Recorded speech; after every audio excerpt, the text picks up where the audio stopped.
Thank you so much for stopping by my channel, 521 Investment Wealth Builders. On today's video, we can continue to talk about our net worth wealth building and generational wealth transfer.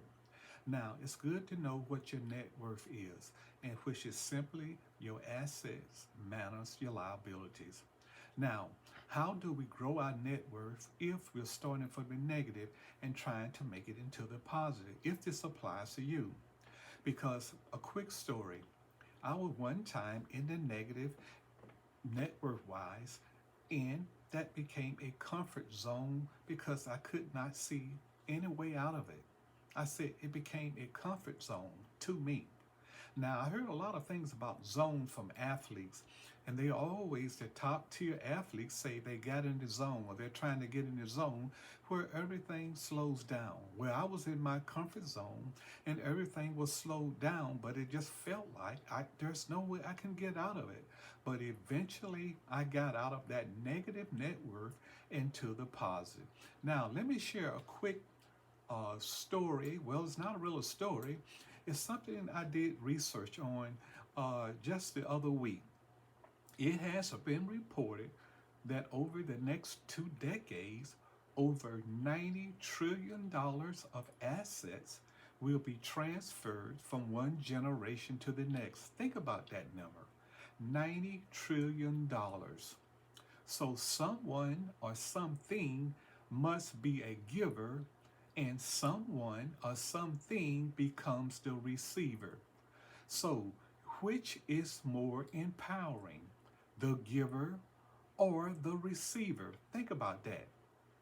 Someone or something must be the giver, and someone or something becomes the receiver. But my question is which one is more empowering, the giver or the receiver? Have you ever heard this quote saying it's more blessed to give than to receive? Now I want to read something out of the Bible in Acts chapter 20, verse 35. And it says, "In everything I did, I showed you that by this hard work we must help the weak, remembering the words the Lord Jesus himself said, it is more blessed to give than to receive." So it's more empowering to be the one who gives than the ones that receive. Think about that. If you believe in Jesus, if you believe in his teaching, it says it is more blessed to be the one that gives than the one that receives. So you must determine your position as a giver or a receiver. You must do that. Now, if you're not receiving anything in your generation, somebody wasn't a giver. I say that again. If you are not receiving anything in your generation, then somebody wasn't a giver. And the sad thing is when you have no position. In other words, no mindset as a giver or a receiver. Who suffers generational?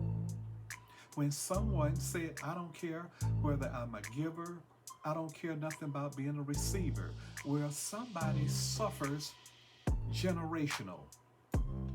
Now, here are some of the asset classes, according to the Federal Reserve data, that this wealth will transfer. In other words, this is the form of forms of the wealth transfer. Number one, equities or stocks. Number two, fixed income or bonds.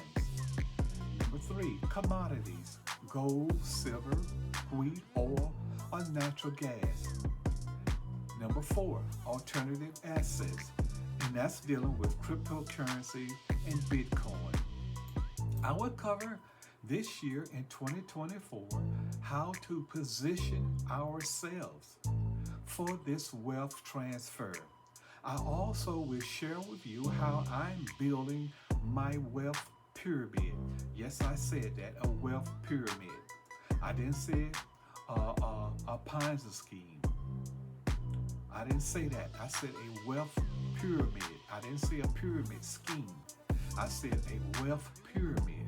And the reason I'm saying that is because when I think of wealth, I envision different layers, starting at your foundation level and then working up. Now, please subscribe and share this video and give a thumbs up. Until we meet again, peace.